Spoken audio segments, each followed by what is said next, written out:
Mitos, Siwa Buddha, salah kaprah membaca pendarmaan Raja Nusantara.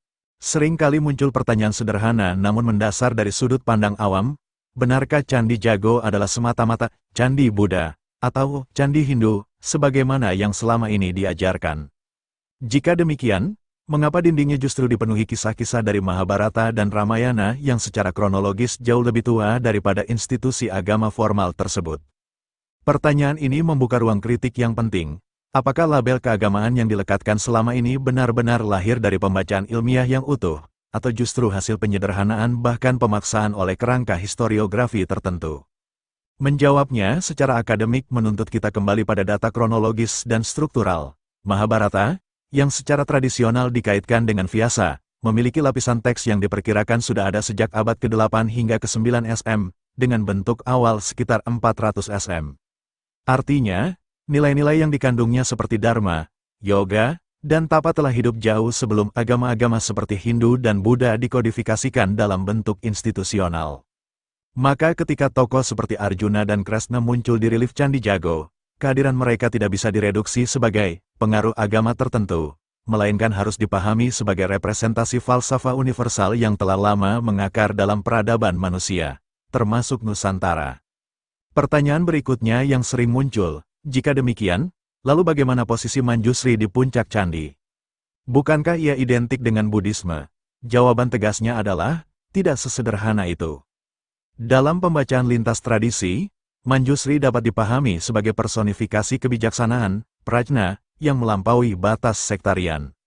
Ia berdiri bukan sebagai simbol eksklusif satu agama, melainkan sebagai puncak kesadaran yang menaungi perjalanan spiritual para tokoh epos, Arjuna sebagai praktisi, Kresna sebagai pembimbing, dan Rama sebagai penegak dharma. Dengan demikian, kehadiran Manjusri di Candi Jago justru memperlihatkan integrasi gagasan, bukan dominasi satu doktrin. Lalu muncul lagi pertanyaan kritis, mengapa narasi ini seolah berbeda dari apa yang tertulis dalam sumber seperti Nagarakretagama atau Pararaton yang menyebut pendarmaan raja dalam kerangka Siwa atau Buddha? Karena ia menunjukkan integrasi antara arsitektur dan lingkungan yang menyatu, sebagaimana tercermin dalam konsep ajaran leluhur Nusantara seperti agama Tirta atau Gama Tirta, yang kemudian dikenal sebagai Siwa Buddha. Dalam konteks ini, istilah Siwa tidak merujuk pada pemahaman sektarian India modern, melainkan konsep lokal yang berakar pada kosmologi Nusantara. Demikian pula, istilah Buddha tidak identik dengan ajaran yang dicetuskan oleh Siddhartha Gautama di India, karena terdapat perbedaan mendasar dalam konsep ketuhanan jika dibandingkan dengan kerangka, Gama Tirta, dan Siwa Buddha, yang kemudian dalam sejarah modern diklasifikasikan secara administratif sebagai Hindu Dharma dan Buddha. Disinilah pentingnya membaca sumber secara komparatif.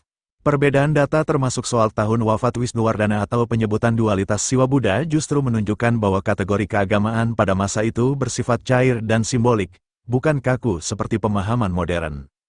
Sering kali muncul pertanyaan kritis dari kalangan awam, apa sebenarnya yang dimaksud ketika teks seperti Nagarakretagama atau Pararaton menyebut bahwa seorang raja didarmakan sebagai Siwa atau Buddha? Apakah itu berarti raja tersebut benar-benar berpindah agama? Ataukah ada makna lain yang lebih dalam di balik istilah tersebut? Pertanyaan ini penting, karena kesalahpahaman terhadap istilah pendarmaan telah lama menjadi dasar pelabelan yang kaku terhadap warisan budaya Nusantara. Secara akademik, pendarmaan bukanlah proses konversi agama dalam pengertian modern, melainkan sebuah konsep simbolik politik dan spiritual. Dalam tradisi Jawa kuno, ketika seorang raja wafat, ia tidak sekadar dikenang sebagai manusia, tetapi dipersonifikasikan dalam aspek tertentu dari prinsip kosmik. Ketika Wisnuwardana disebut didarmakan sebagai Siwa di satu tempat dan sebagai Buddha di tempat lain, hal itu tidak menunjukkan dualisme agama yang kontradiktif, melainkan penegasan bahwa sang raja telah mencapai kualitas ideal sebagai penguasa dunia, ksatria, sekaligus pengendali diri, yogi. Siwa melambangkan asketisme dan kekuatan transformatif, sementara Buddha dalam konteks ini lebih dekat dengan makna jina, melambangkan kemenangan atas diri dan pencapaian kebijaksanaan. Dari sudut pandang ini, istilah yang digunakan dalam Nagarakretagama atau Pararaton harus dibaca sebagai bahasa simbolik, bukan kategorisasi teologis yang sempit.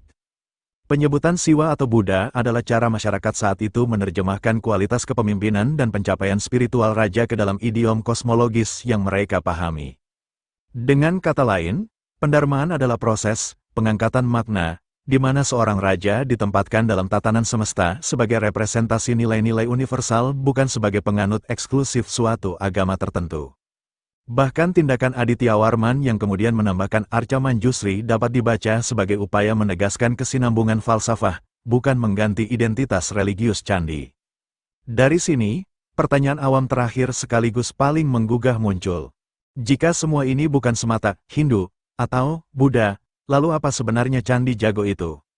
Jawaban akademiknya mengarah pada satu kesimpulan tegas. Candi Jago adalah mandala falsafah, ruang simbolik tempat berbagai arus pemikiran kuno bertemu dan disintesiskan menjadi pandangan hidup yang utuh. Ia adalah representasi dari perjalanan manusia menaklukkan diri, jina, memahami dharma, dan mencapai kebijaksanaan tertinggi.